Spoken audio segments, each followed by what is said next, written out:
I'm Alara, 32, female, and for most of my life, my family treated me as their invisible daughter, a ghost in their home whose greatest disappearing act was being uninvited to my own sister's wedding. It wasn't a malicious, snarling kind of cruelty you read about in Gothic novels. It was a quieter, more insidious kind of pain, the slow erosion of self that comes from being consistently, casually, and completely overlooked. I was the quiet background hum to the vibrant symphony of my younger sister, Chloe. Our family photo albums tell the story better than I ever could. Page after page featured Chloe. Chloe's first steps, Chloe's first dance recital in a cloud of pink tulle, Chloe blowing out birthday candles with a triumphant grin. I was often in the background, a blurry shape half out of frame or more, often not there at all because I was the one holding the camera, tasked with capturing her moments while my own went unrecorded. I remember my 10th birthday with a clarity that still stings. My parents had been consumed for weeks with preparations for Chloe's regional dance competition. The house was a whirlwind of sequins, hairspray, and frantic energy. My birthday fell on the day before the big event. That morning, my mother kissed my forehead distractedly, her mind clearly on Chloe's jazz routine. My father handed me a clumsily wrapped gift over breakfast. Inside was a generic scented candle set, the kind you'd find in a dusty corner of a department store. I recognized it immediately. It was a hostess gift my aunt had given them months ago. "We'll celebrate properly after the competition, sweetie," my mother had said, her eyes already scanning a checklist. "You understand? It's a very important time for your sister." I understood perfectly. I always understood.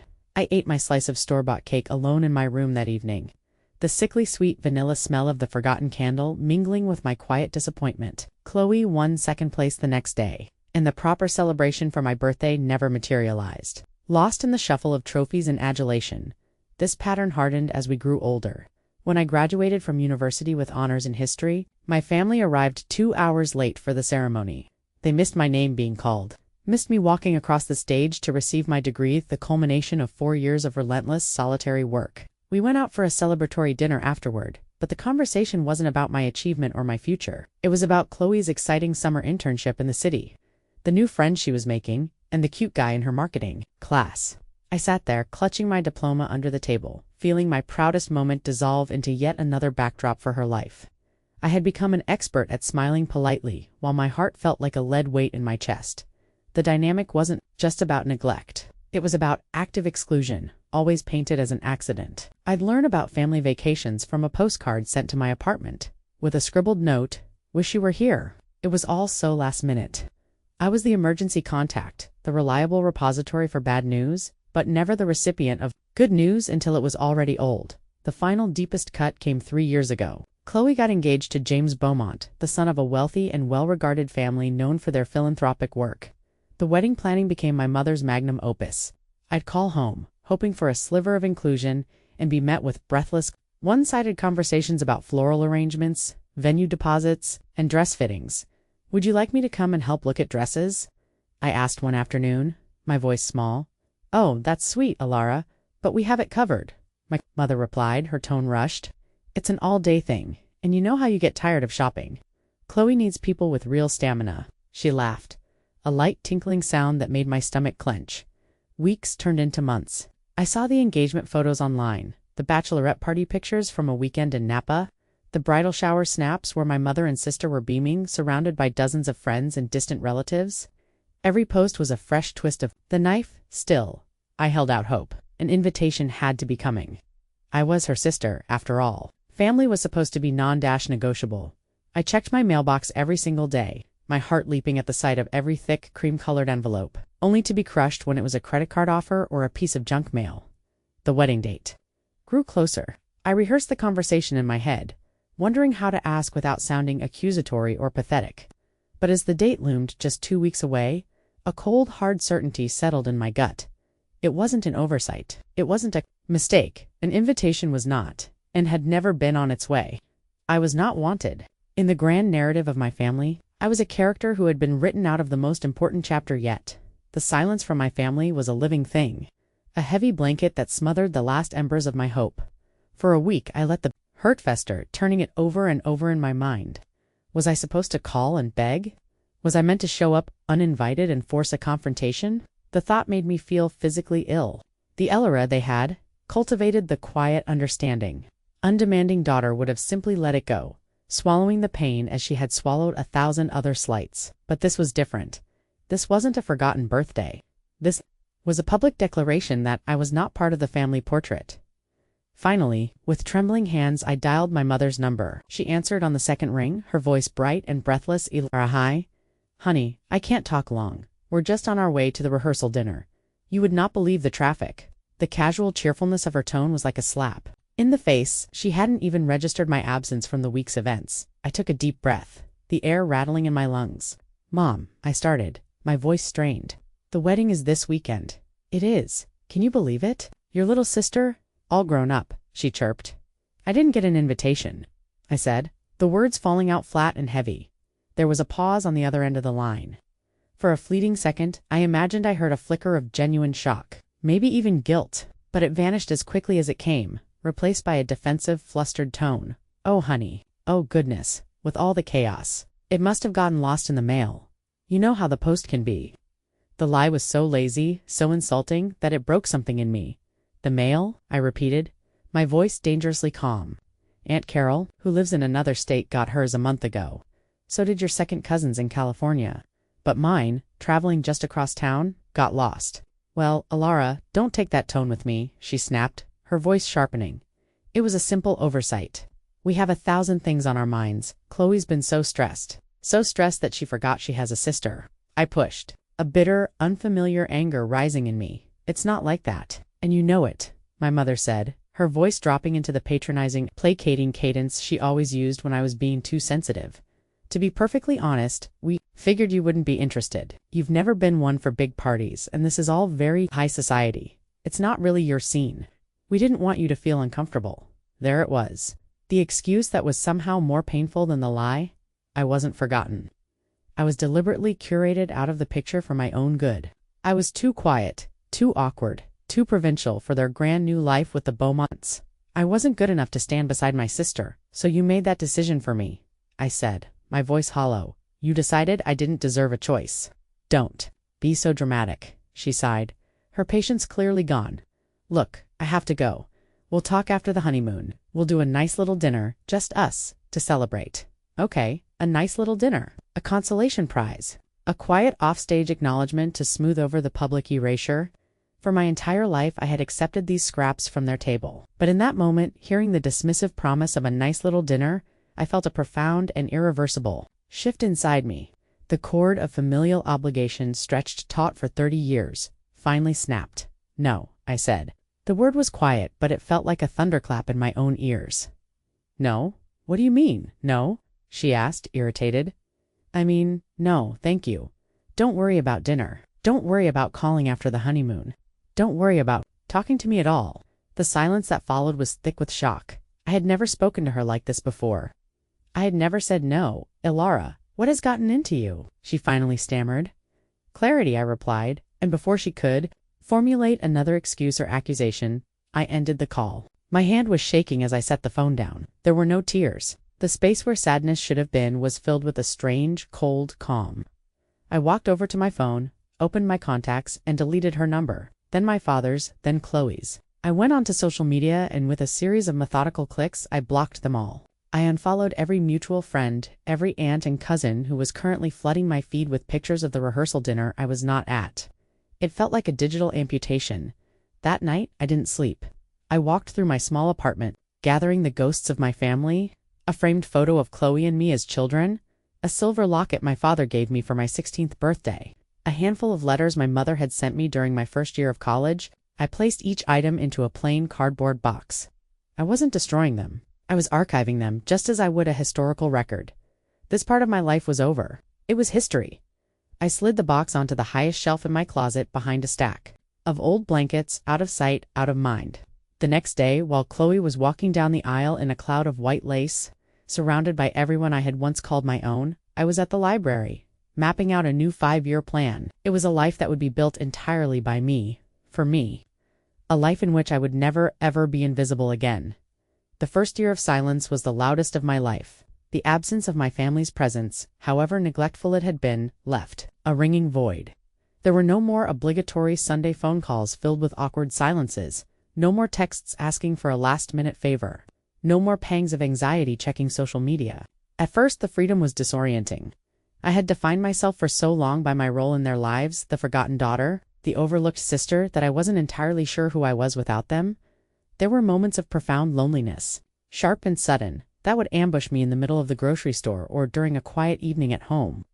I would see a mother and daughter laughing together and feel a phantom limb ache for a connection I'd never truly had. But alongside the loneliness, something else began to grow, a quiet, sturdy sense of self. I was no longer waiting for an invitation that would never come. My time was entirely my own. I poured all of that reclaimed energy into the one thing that had always been exclusively mine. My work history was my sanctuary. In the archives, surrounded by the tangible echoes of the past, I felt seen. The stories, held in aged paper and faded ink, didn't demand I be prettier, or more outgoing, or the life of the party. They simply asked for patience, dedication, and respect, qualities I had in abundance. I finished my master's degree in archival sciences, my thesis on the preservation of 19th-century correspondence earning high praise from my professors. One rainy Tuesday, scrolling through academic job boards, a listing caught my eye. Archival historian, the Beaumont Foundation. The name gave me a jolt. Chloe's new last name. I almost clicked away, a reflexive urge to avoid anything connected to that part of my past. But curiosity and a hint of defiance made me pause. The Beaumont Foundation was one of the most respected philanthropic organizations in the country, a behemoth in the world of arts and cultural preservation. It was the major leagues, I reasoned with myself. Beaumont was a common enough name among the wealthy, and even if it was the same family, what were the chances I would ever interact with Chloe's branch of it? The foundation was a massive entity. I would be a minor cog in a very large machine. The job description, however, felt like it had been written just for me. It called for a specialist in historical document restoration with a focus on personal letters. It was my passion, my expertise, my entire world. To not apply because of a name felt like letting my family's shadow continue to dictate my life. I refused. I spent 2 days perfecting my resume and cover letter and sent it off, feeling like I was launching a message in a bottle into a vast ocean. Weeks later, to my utter astonishment, I got a call for an interview. The foundation's headquarters were in a magnificent, historic downtown building, its marble lobby hushed and imposing. I felt small and out of place in my carefully chosen interview suit, but the moment I began speaking with the head of the archives, a kind, scholarly man named Mr. Davies, my nerves settled. We geek out over deacidification techniques and the challenges of digitizing brittle paper. For the first time in a professional setting, I felt not just qualified but perfectly suited. The final interview was with the CEO and chairwoman herself, Eleanor Beaumont. When I was ushered into her office, a stunning corner suite with panoramic views of the city, I felt a fresh wave of intimidation. Eleanor Beaumont was an icon. I had read about her for years. She was a formidable, elegant woman in her early 60s with sharp, intelligent eyes that seemed to see right through you. She commanded the room not with volume, but with a quiet, unshakable authority. She held my portfolio in her hands, her expression unreadable. "Mr. Davies is quite taken with you, Ms. Vance," she said, her voice smooth and measured. "He says you have a passion for the past that is rare." "The past is how we understand the present," I replied, surprised at my own steadiness. "The stories of the people who came before us, our foundations, were all built upon." A flicker of a smile touched her lips. An interesting choice of words, foundations. She leaned forward slightly. "Tell me, Ellermay, I call you Ellera. Why do you want to work here, at this foundation?" I could have given a canned answer about the foundation's prestige or its mission, but looking into her direct, appraising gaze, I felt compelled to be honest. "Because you believe in preservation?" I said. "You don't just acquire history, you care for it. You give it a voice. I want to be a part of that. I want to make sure that important stories aren't lost or overlooked." The word hung in the air between us. Something in my tone, some unintentional emotional weight, must have registered with her. She studied me for a long moment, a thoughtful expression on her face. "Overlooked stories are often the most important ones, wouldn't you agree?" she said softly. "Yes," I whispered. "Yes, I would." We talked for another half hour. She was brilliant, incisive, and deeply engaged. By the end of the conversation, I felt a sense of connection and respect that was entirely new to me. When I left her office, I had no idea if I'd gotten the job, but I felt a sense of accomplishment all the same. I had stood on my own merits. Before a Titan and held my ground. A week later, Mr. Davies called to offer me the position. I accepted on the spot, my heart soaring. As I hung up the phone, I looked around my quiet apartment. It was the same space, but it felt different. It was the starting point of a life I had built from the ground up, on a new, solid foundation of my own making. The name Beaumont no longer felt like a threat. It felt like an opportunity. It felt like my future. My first 2 years at the Beaumont Foundation were transformative. I arrived each morning feeling a sense of purpose that was as vital as the coffee I drank. In the quiet, climate-controlled sanctuary of the archives, I wasn't the invisible daughter or the forgotten sister. I was Ms. Vance, the historian, the expert. My colleagues respected my knowledge, and my suggestions were not only heard, but implemented. It was a revelation. I was thriving. About a year into my tenure, Mr. Davies called me into his office. "Eleanor has a special project," he said, a twinkle in his eye. "It's a passion project of hers, and she's asked for you specifically to lead it." The project was the archiving and restoration of the complete personal correspondence of Clara Thorne, a lesser-known but hugely influential suffragette and philanthropist from the turn of the century. The foundation had recently acquired the entire collection, which had been sitting in a dusty attic for nearly a century. It was a historian's dream. More importantly, it meant I would be working directly with Eleanor Beaumont. Our weekly meetings became the anchor of my work life. Every Tuesday afternoon, I would go up to her corner office with a folder of my latest findings, newly deciphered letters, interesting connections I'd uncovered, preservation challenges we needed to address. Eleanor was more than just a CEO overseeing a project. She was an active, enthusiastic partner in discovery. Her eyes would light up as I read passages from Clara's fiery, intelligent letters. She was erased from so many of the official histories. Eleanor mused one afternoon, looking out at the city skyline. Her husband and brothers were congressmen and titans of industry, and their names are on buildings.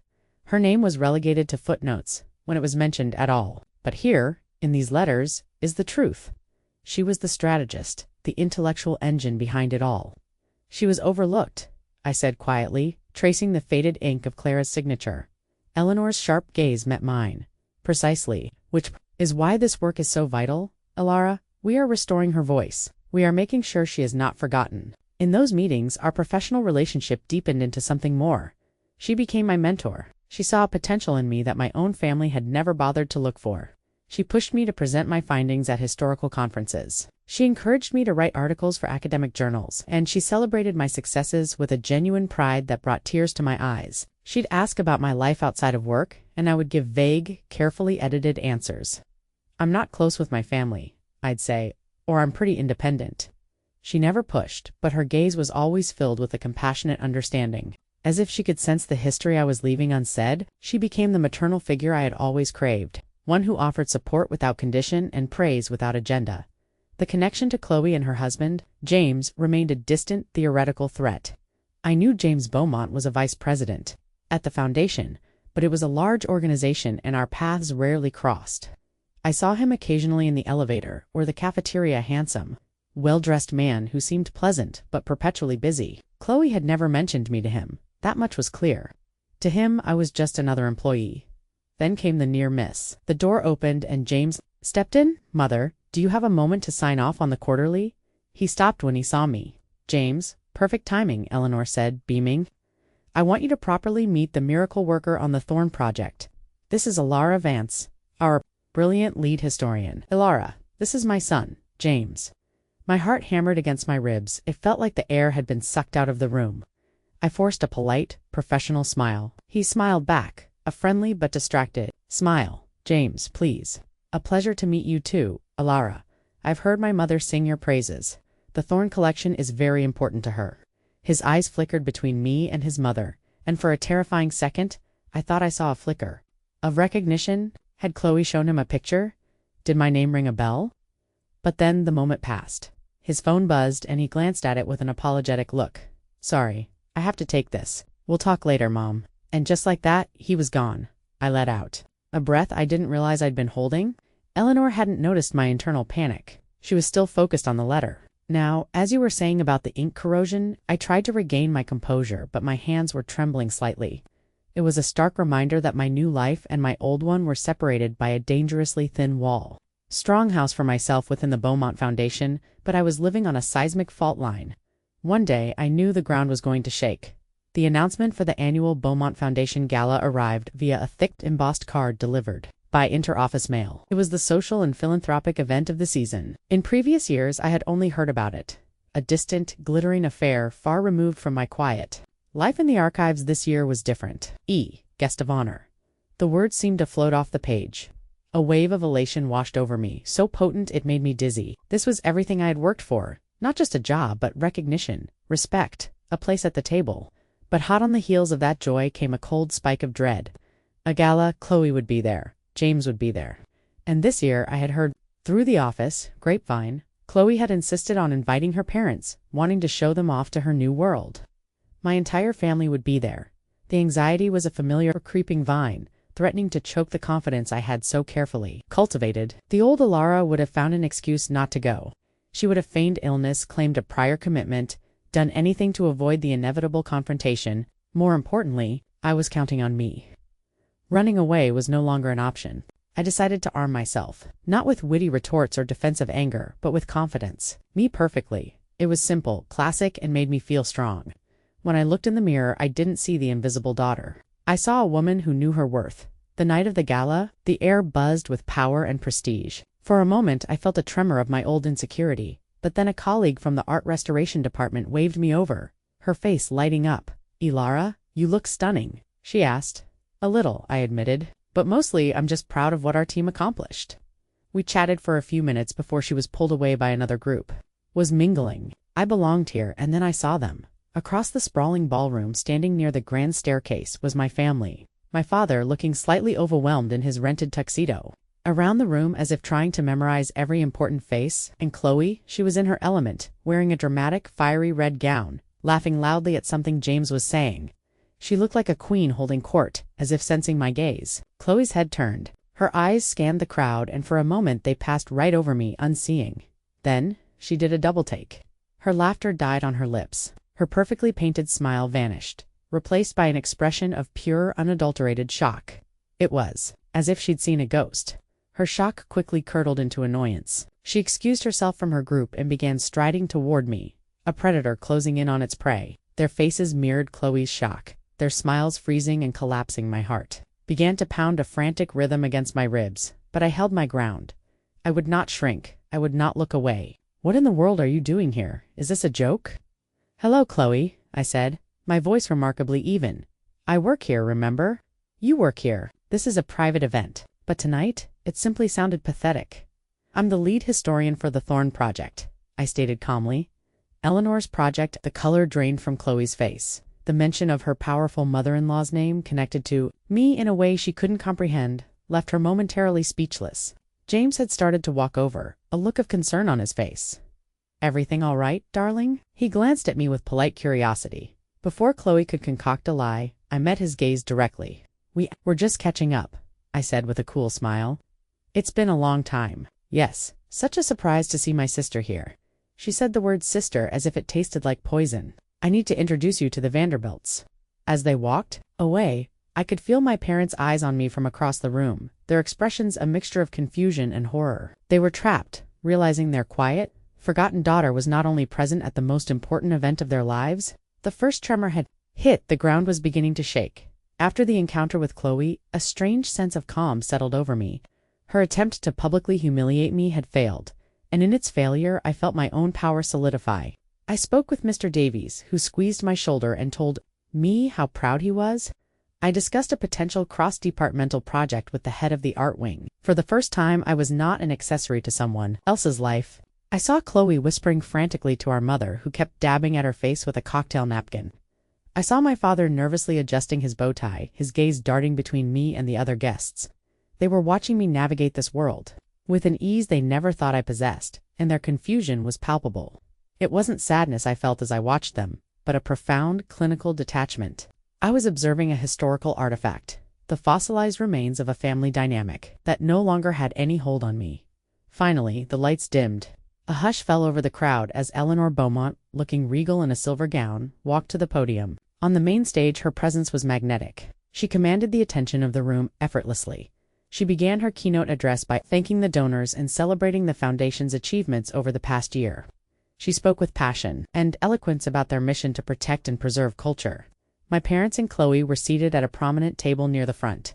Chloe had a smug, self-satisfied look on her face. "Tonight, however, I want to focus on one particular project that is especially close to my heart," she said, her voice resonating through the ballroom. "The preservation of the history of Clara Thorne." For nearly a century, her voice was silenced, her contributions buried. Was it a project of this magnitude is never the work of one person? Eleanor continued, but it is always led by one person's vision and dedication. The historian who led this initiative pored over thousands of documents with a patience, an insight that is truly rare. She treated every letter, every diary entry, with the reverence of a sacred text. She found the woman behind the myth, and in doing so has done a service not only to this foundation, but to the historical record itself. She glanced around the table, basking in the reflected glory of her mother-in-law's speech, and then Eleanor looked directly out into the audience, her eyes finding mine. The spotlight operator followed her gaze, and I want to give my personal, heartfelt thanks to the woman who made this possible. The spotlight hit me, a brilliant, warm circle of light. I could feel hundreds of pairs of eyes turning toward me, but I only saw one face. Chloe's. Her smile was frozen on her face, a grotesque mask of shock. Her eyes were wide, her mouth slightly agape. The smugness had evaporated, replaced by a look of horrified disbelief. It was the face of someone whose entire reality had just been shattered. My mother's hand flew to her chest, and my father simply stared, his face pale and slack-jawed. They looked like statues in a museum of bewilderment. Eleanor's voice boomed warmly. "Would you please join me on stage?" My legs felt unsteady, but I moved. I walked from the shadows of the ballroom floor into the brilliant light of the stage. The applause grew louder. As I walked past my family's table, I didn't look at them, but I could feel the heat of their humiliation.